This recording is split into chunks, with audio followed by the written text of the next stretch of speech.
The Grafton State Hospital was opened in 1901 as a farm colony for, quote, chronic insane patients.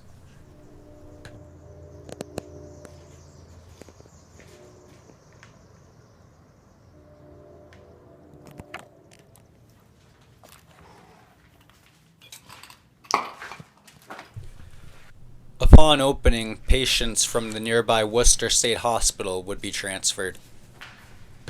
Chronic insanity was a 19th century term that referred to mental illness one was unlikely to recover from.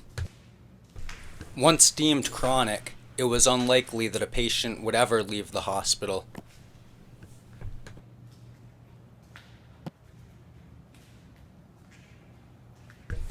The Grafton campus was a satellite colony. It had various sections with different classifications of patients. The one I'm exploring here was the Pines colony, which was for, quote, excited female patients. The section a patient would be placed in was based on their behavior, not their diagnosis. The classifications of behaviors were violent, quiet, peaceful, or excited. Located on the same campus but separate was the Elms Colony for excited males, the Oaks Colony, which was an unlocked ward for trusted males, and the Willow Colony.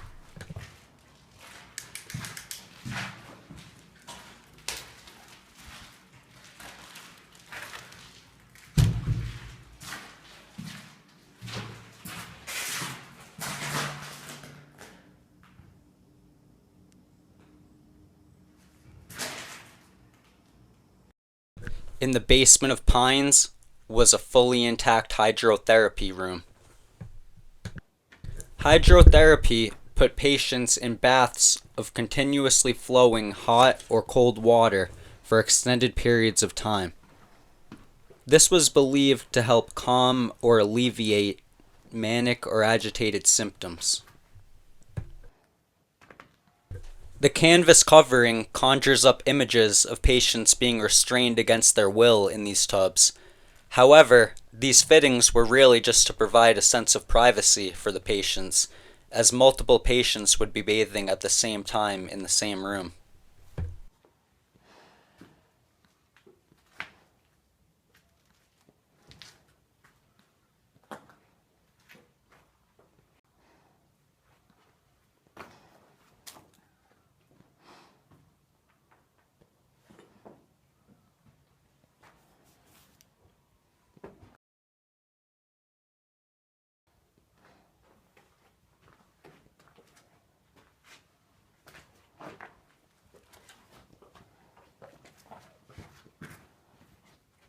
From this control panel, a nurse could alter the flow of water or temperature to the tubs.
Across from the hydrotherapy room, one finds the remains of the hospital morgue.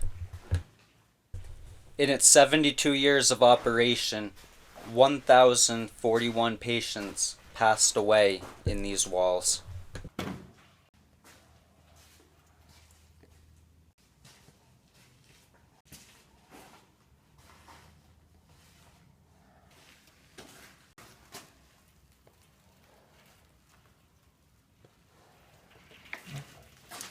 messed up, no cool.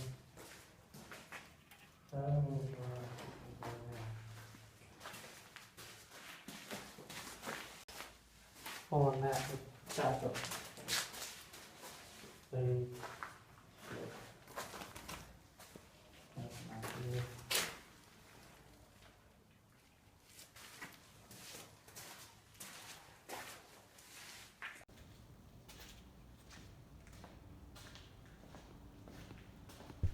Here we find the ward containing the rooms for female patients.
Being a farm colony, it was expected that patients would work on the farm. Farm colonies sought to use agriculture as a form of therapy.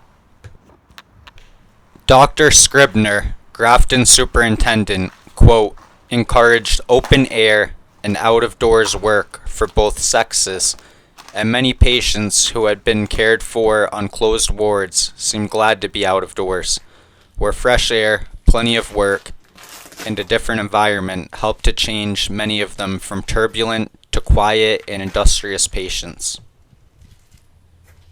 However, it was argued that this unpaid labor was exploitative of patients. A 1945 state report, quote, says, "There's little or no occupational therapy in effect now. Farming, canning, and general maintenance are the institution's principal occupations." Farming helped to keep the institution self-sufficient. It was said staff would be reluctant to discharge patients that were good at farming. However, patients who refused were more likely to be deemed as chronic and also held.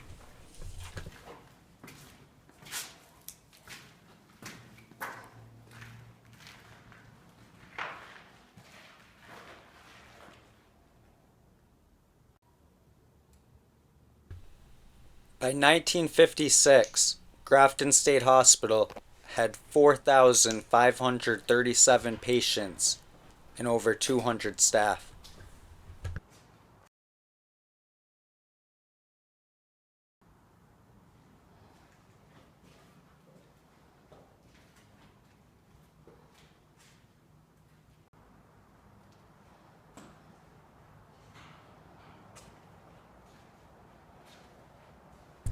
In 1957, famous jazz musician Thelonious Monk was taken to Grafton State Hospital by the Massachusetts State Police and held for a week's observation after he was found to be acting erratically and strange at Logan Airport.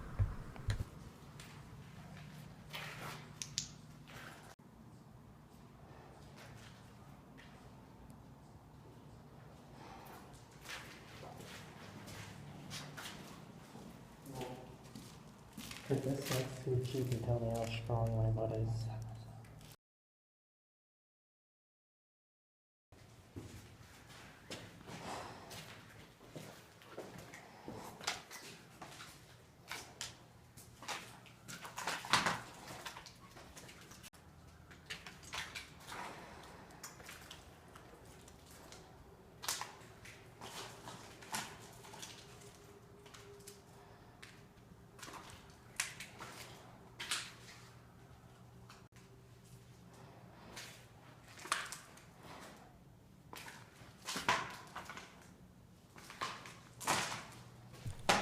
It's hard to find information about what actually went on from day to day here.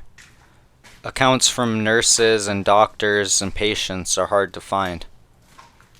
Walking around throughout the rooms, I try to imagine who was here before me. What was life like here?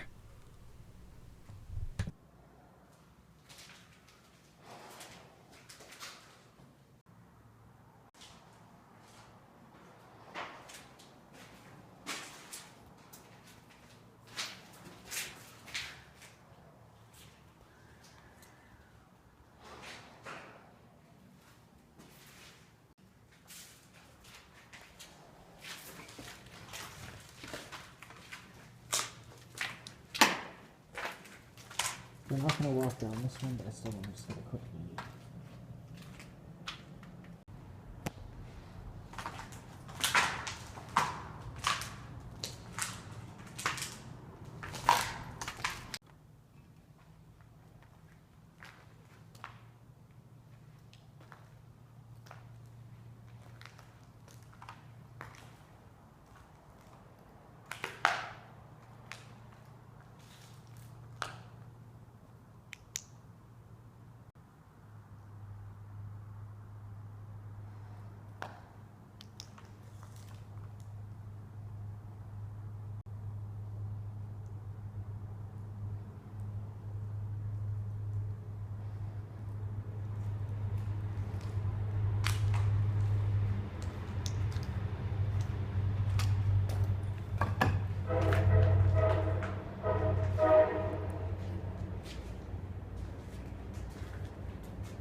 The area I'm exploring now was used as the Grafton Job Corps. Job Corps is a residential education job training program for youth aged 16 to 24. Job Corps is a federal program that serves primarily at-risk youth. It has many campuses across the country. A lot of them are actually in old hospitals.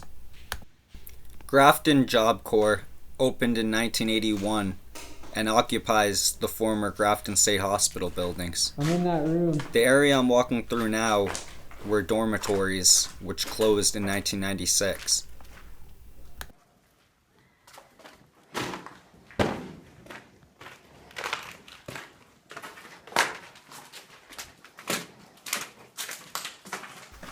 However, located right next door on the same campus, occupying other buildings that were once Grafton State Hospital, the Job Corps is still in operation. Kids were known to have snuck out and gone into these buildings. Many ghost stories and rumors had circulated.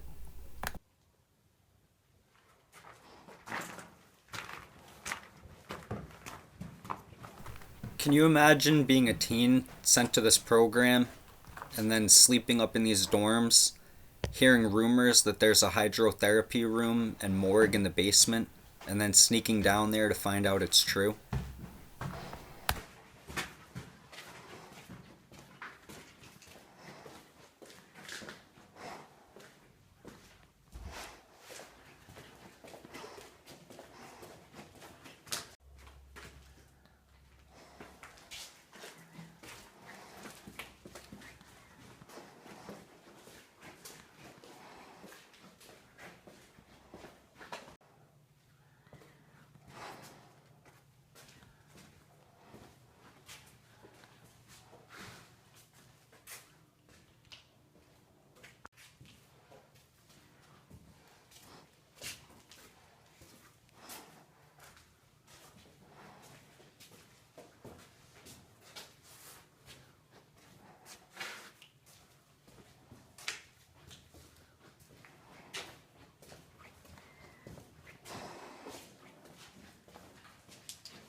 This area has a lot more vandalism, probably done by kids who had snuck in.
Nothing to see there. Let's just go all the way down.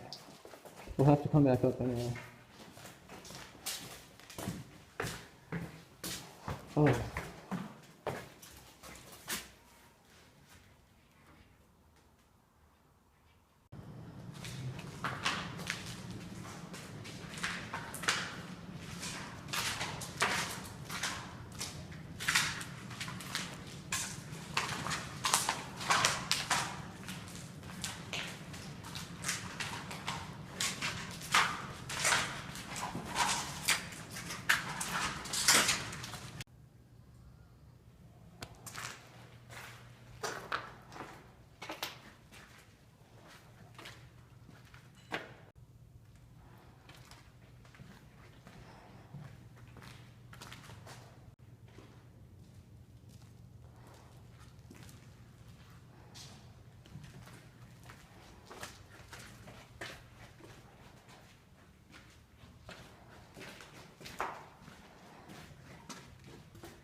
The hospital closed in 1973, being the first in Massachusetts to close as part of the deinstitutionalization movement.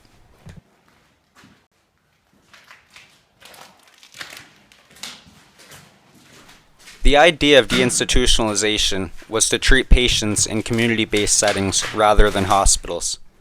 However, of the 641 patients at Grafton upon closure, 497 returned to institutional settings. Only about 14% would return to the community. Yeah, there's a wiki down in here.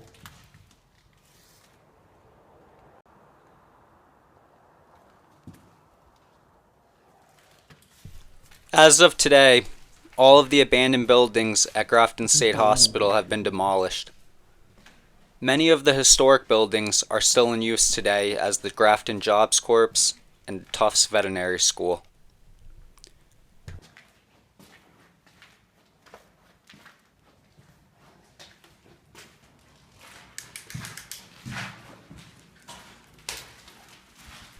Exploring Grafton State Hospital provided a glimpse into the past of psychiatric treatment.